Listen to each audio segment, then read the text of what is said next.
This is the Kitchen Sink WP Podcast, episode 415. I program my home computer. We have a server crash, 404 error, page not found, links aren't working, system is crashing, system is crashing, system is crashing. Your old HTML website, barely alive. We have the technology. We have WordPress. A new website, better than it was before. Better, stronger, faster.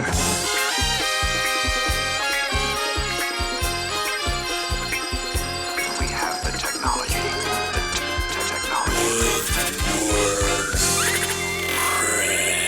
Why, hello, everybody. This is Adam Silver, the host of the Kitchen Sink WP Podcast. Thanks for being here. Let's get started. All right, upcoming events. There are no WordCamps next weekend. So sad. Still nothing in person.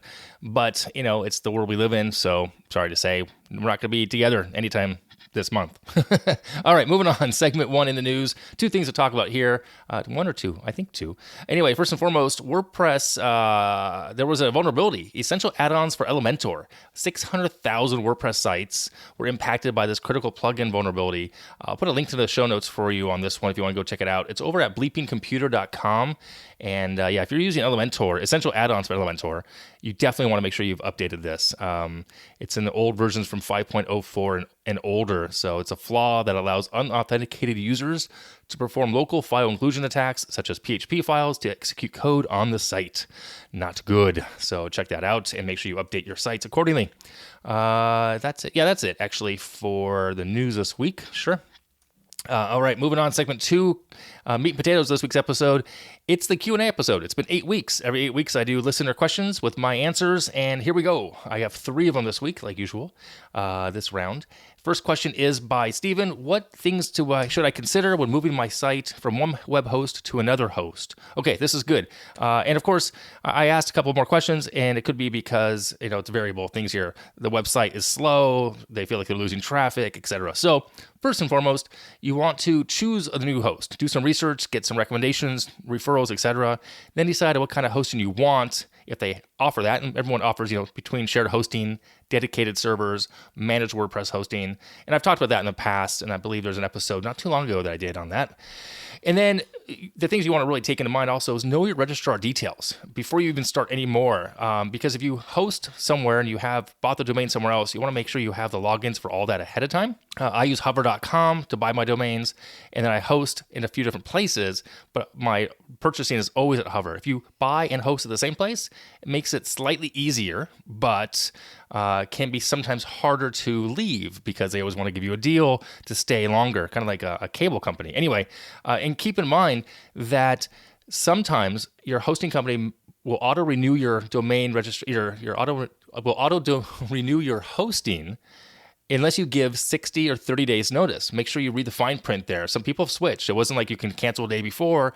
You have to give 30 days or 60 days notice, or they will just renew you and you're kind of stuck, etc. So, and also on the hosting company, some of them will now offer migration for free, which is awesome. And it takes it off of you. So it can take a few days to get into their queue, and then once done, you can test the site. Because oftentimes they will use a temporary URL, so it's kind of nice that they do it. It's free, like I said. And then you just change the name servers, the DNS, back at the registrar, etc. So, and then 4 hours or so propagation starts, and across the globe, up to 48 hours it takes for everything to be done. Other ways to migrate, of course, would be other tools like Backup Buddy, Duplicator, or a service like Blog Vault. I've used all of those in the past, and they all work just fine. It's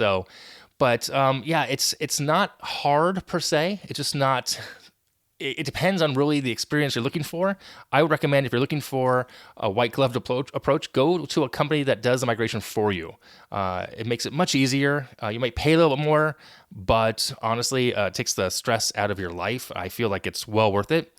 So those are some things to think about, I think. And also, you want to make sure that they offer, backups if you're looking for that, security if you're looking for that, and maybe even, newest versions of PHP and malware protection. Those are the little things you can take into consideration as well. So there you go. You get what you pay for. When it comes to hosting these days, you get what you pay for. I will say it again. All right, moving on.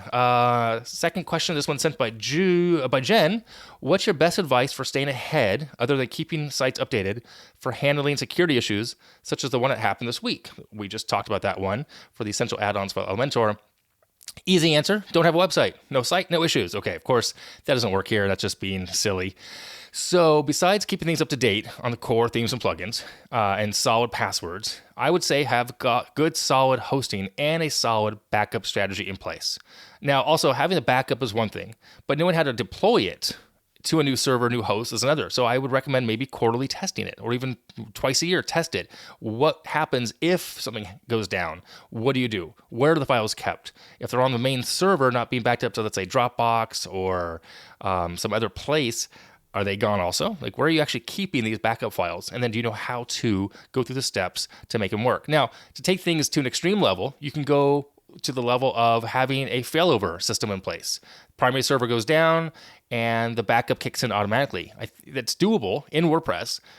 It just doesn't, it's not cheap as far as I know. So something to think about. I would just say having really good passwords, backups in place would be a way to stay ahead of that security issue. So, okay. Last question here is sent in by Karen. What's the best practice these days on H1, H2 tags? Is it okay to use more than one on a page? So I know that this question was asked in regards to SEO, and I want to add my disclaimer that I am no SEO expert. That being said, in the research that I did for this question, I will say that Google says this. They have two answers here that people have asked many times. Quote, having an H1 tag on your page helps you with your website ranking better. It may not be the strongest thing you can do for search engine optimization, but H1 tags are still a very important for SEO because they tell the search engine and website visitors the content of the pages will be about. It's kind of vague, but the other question that's out there, the actual question was, does Google care about H1? Google's answer, the answer is no. Google's John Mueller said in Office Hours Hangout that publishers are free to use as many H1 headings as they want. John Mueller also said, quote, you can use H1 tags as often as you want to put on a page. That was back in May 2021, so not even quite a year ago.